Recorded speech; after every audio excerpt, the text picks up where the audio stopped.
मेरे दोस्तों अस्सलाम वालेकुम। दुआ है आप लोग खैरियत से हों। दोस्तों लास्ट वीक में स्मॉल 3 सेशंस का वीक था और लास्ट 2 सेशंस में कुछ तेज़ी के साए देखे गए। उसमें काफ़ी स्टॉक्स ने भी इंडेक्स को फॉलो किया। उन स्टॉक्स में तेज़ी कितनी देर पा है और सीमेंट सेक्टर ने, ख़ास तौर पे कंस्ट्रक्शन सेक्टर ने न्यूज़ बेस कुछ तेज़ी दिखाई और स्क्रिप्ट स्टॉक भी हुए। उनको भी डिस्कस करेंगे कि ये फर्दर कहाँ पर वापसी लेंगे और कहाँ पे स्टॉप लॉसेस रखने हैं। इसके अलावा नेक्स्ट वीक में कौन से स्टॉक्स जो हैं वो फ़ायदा दे सकते हैं, इसको भी देखेंगे। इसके अलावा दोस्तों टेलीग्राम के ग्रुप का लिंक है डिस्क्रिप्शन में, उसको ज्वाइन कर सकते हैं आप। और उस पर हर संडे एक स्टॉक में शेयर किया करूँगा स्टॉप लॉस और टारगेट के साथ, जिसको जो स्मॉल पोर्टफोलियो के लोग हैं वो ज़्यादा उसको एंजॉय कर सकते हैं और उससे फ़ायदा उठा सकते हैं। वीडियो शुरू करते हैं। मैं हूं तारिक हुसैन और आप देख रहे हैं अब होगी ट्रेडिंग। दोस्तों वीकली एफआईपीआई पे नज़र डालें तो फॉरेन इंडिविजुअल्स की 7 बिलियन की बाइंग है। फॉरेन कॉर्पोरेट्स की हैवी सेलिंग है और उस हैवी सेलिंग में हैवी बाइंग है टेक्नोलॉजी में। ओवरसीज़ पाकिस्तानीज़ की भी सेलिंग है, नेट सेलिंग है, लेकिन bank, cement, fertiliser, power distribution में बाइंग की है। इंडिविजुअल्स की 403 मिलियन की नेट बाइंग है लोकल इंडिविजुअल्स की, और उसमें heavy area oil and gas exploration और सीमेंट का है। बैंक्स की 864 मिलियन की नेट बाइंग है और हैवी एरिया है अदर सेक्टर्स। इसके अलावा ऑयल एंड गैस एक्सप्लोरेशन और ऑयल एंड गैस मार्केटिंग है, सॉरी कंपनीज की बाइंग है और 864 मिलियन की, और अदर सेक्टर्स में हैवी बाइंग है। बैंक्स की 330 मिलियन की नेट सेलिंग है और उन्होंने भी ऑयल एंड गैस एक्सप्लोरेशन और मार्केटिंग में बाइंग की है, अदर सेक्टर्स में बाइंग की है। म्यूचुअल फंड की हैवी बाइंग है 1000 बिलियन रुपीज़ की, और हैवी बाइंग अदर सेक्टर्स में है, ऑयल एंड गैस मार्केटिंग में बाइंग है, पावर डिस्ट्रीब्यूशन में भी बाइंग है। अदर ऑर्गेनाइजेशन 118 मिलियन की नेट बाइंग है और हैवी एरिया सीमेंट का है।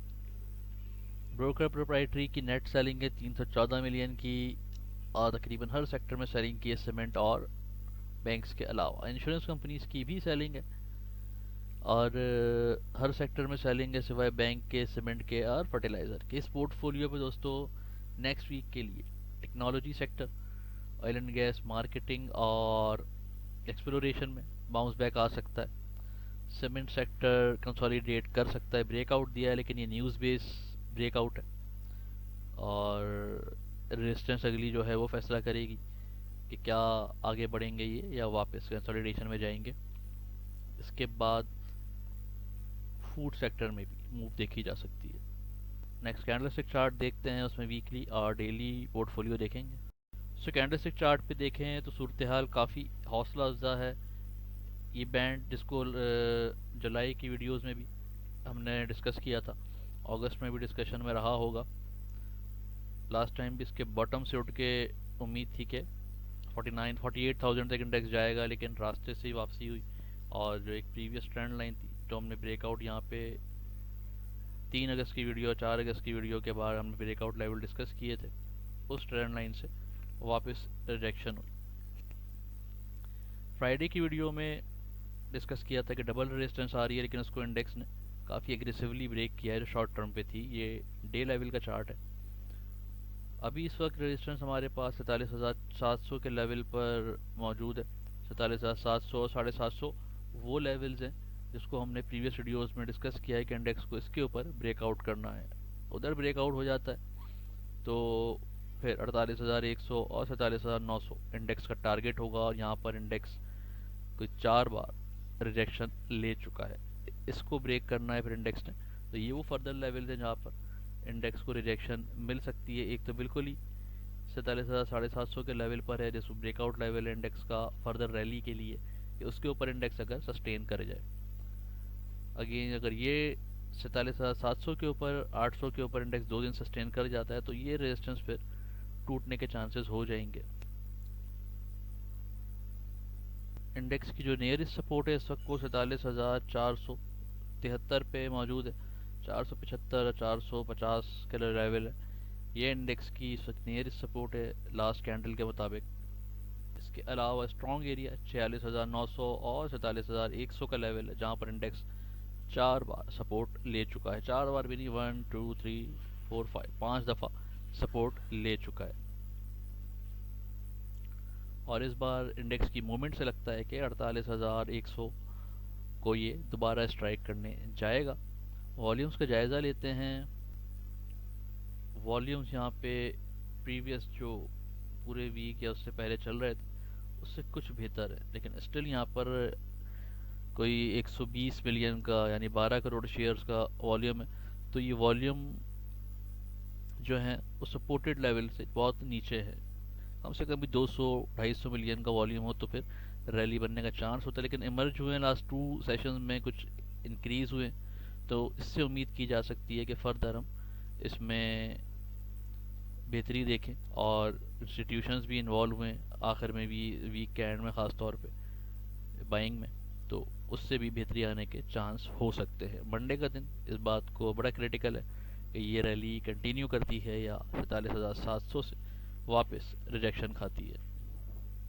आरएसआई पे जायज़ा लें तो आरएसआई पे भी सपोर्ट लेवल और रेजिस्टेंस बिल्कुल करीब है। जो पहली रेजिस्टेंस है हमारे पास 47,700 पे 55 के लेवल पे नज़र आ रही है, और यहाँ पे भी आरएसआई ने सपोर्ट जो ली है प्रीवियस सपोर्ट एरिया से ली है। अगेन एग्रेसिव अपसाइड है क्योंकि 2 दिन की जो मूवमेंट थी इंडेक्स की काफ़ी तेज़ थी। मैकडी को भी देखते चलें तो लास्ट यहाँ पर कुछ ट्रैप रहा, ऐसा लगा कि क्रॉस ओवर होने जा रहा है। फिर यहाँ पे भी ट्रैप रहा, क्रॉस ओवर दिख रहा था लेकिन नहीं हुआ। दोबारा यहाँ पे कुछ इस तरह का सिनेरियो बन रहा है कि जैसे क्रॉस ओवर के साइंस हैं, और लेकिन अभी तक हुआ नहीं है क्रॉस ओवर। जैसे यहाँ पर ट्रैप हुआ है तो यहाँ पे भी थोड़ा वेट करना बेहतर है इस वक्त एग्रेसिव मार्केट में इन होने से। लेकिन स्टॉक्स हैं जो बाय लेवल पर हैं वो ज़रूर उसमें एंट्री लेनी चाहिए, जिसको आगे डिस्कस करेंगे 30+ स्टॉक्स में। पिवट लेवल देखें मंडे के लिए तो 47,500 से ऊपर की एग्रेसिव क्लोजिंग, 47,750 फर्स्ट रेजिस्टेंस है, और अगर ये ब्रेक होती है तो 47,900, और इस यहाँ से भी ऊपर जाए तो फिर 48,900 और 48,200 ये वो लेवल थे जहाँ पे लास्ट 5 टाइम हमने रिजेक्शन देखी है। सपोर्ट 47,500 के लेवल पर है, 450-475 का लेवल जो कैंडलस्टिक पे भी डिफाइन हुआ था। अगर ये ब्रेक होती है तो 47,300 350 के लेवल पे इंडेक्स को सपोर्ट मिलेगी। इसके अलावा बहुत ही गिरावट की सूरत में वीक का बॉटम 47,100 पे फर्म सपोर्ट है, और 46,900 के लेवल है। नेक्स्ट एक्टिव स्टॉक्स देखते हैं, उन्हें डिस्कस करते हैं और देखते हैं उनके क्या लेवल्स अचीव हो सकते हैं नेक्स्ट वीक में।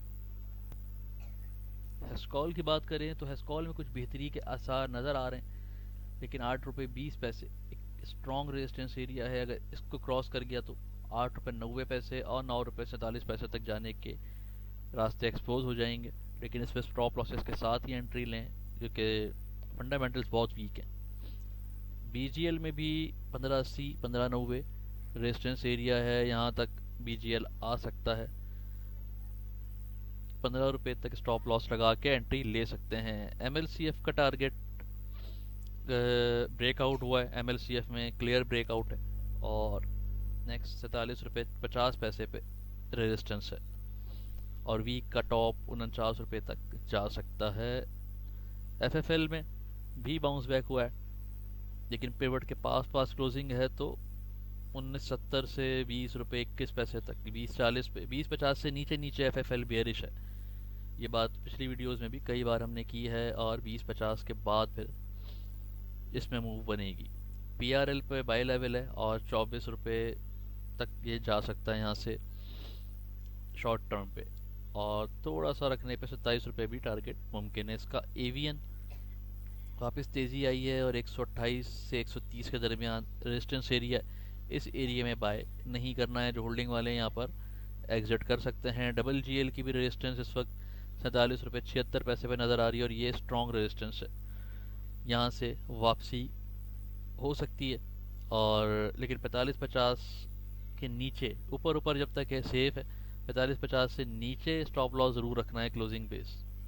और इसमें इंट्रा डे पर आप मूव कर सकते हो ट्रिपल जीएल, लेकिन उसमें ये ज़रूर है कि 47-50 के पास आसपास बाय नहीं किया जाए तो बेहतर है ग्रीन देख कर एंट्री नहीं लेनी है। ट्रिपल जीएल भी जो है वो 26 रुपये तक टारगेट इसका हो सकता है, और 2480 से नीचे स्टॉप लॉस रखना है। टीआरजी 167 हिट कर भी चुका है और ये रेजिस्टेंस एरिया है, तो इस एरिया में इसको बाय नहीं करना है। 167 के ऊपर क्लोजिंग हो तो एंट्री ले सकते हैं।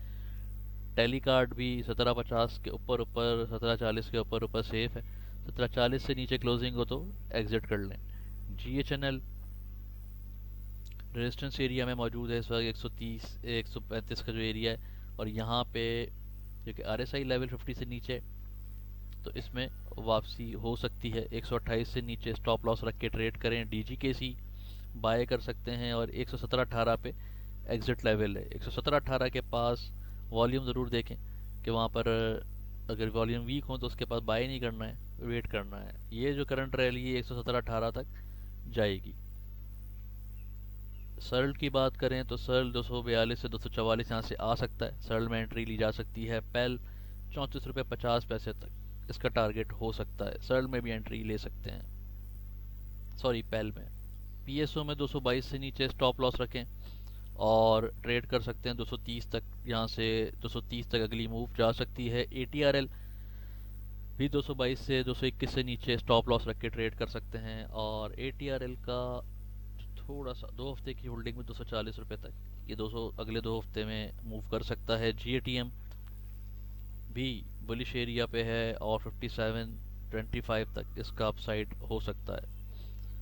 एएसएल कंस्ट्रक्शन सेक्टर ने ब्रेकआउट दिया है, एएसएल भी इसी मूव पे है, लेकिन 25 रुपये 80-90 पैसे के पास स्ट्रॉन्ग रेजिस्टेंस है इसकी, और वहाँ पे थोड़ा सा ख्याल करने की ज़रूरत है। एसएनजीपी को स्प्लिट बाइंग कर सकते हैं यहाँ से, और फिरोज़ भी इस वक्त लॉन्ग एक शॉर्ट टर्म करेक्शन के बाद मूव होता हुआ नज़र आता है, और इसकी मूव 400 रुपये से नीचे स्टॉप लॉस रख के आप एंट्री ले सकते हैं। जेएससीएल पे भी 21 रुपये से नीचे स्टॉप लॉस रखे हैं, जेएससीएल बॉटम पे, और यहाँ से वापस अपसाइड मूव आ सकती है जो 23 रुपये तक जा सकती है। शेल बाय कर सकते हैं यहाँ पे, और शेल को 170 का टारगेट रख के आप यहाँ पर एंट्री ले सकते हैं। यूनिटी की बात करें तो यूनिटी भी यहाँ पे बाय कर सकते हैं, और यूनिटी पे 40 रुपीज़ 50 पैसा पे जो रेजिस्टेंस है अगर वो ब्रेक हो गई तो 43 तक इसका टारगेट हो सकता है यहाँ से। दोस्तों ये थे इस वीक के लिए, मंडे के लिए एनालिसिस और डेटा। उम्मीद है आपको पसंद आएंगे। वीडियो को लाइक करें, शेयर करें, चैनल को सब्सक्राइब कर लें और बेल आइकन को ज़रूर क्लिक करें। आप लोगों का बहुत बहुत शुक्रिया।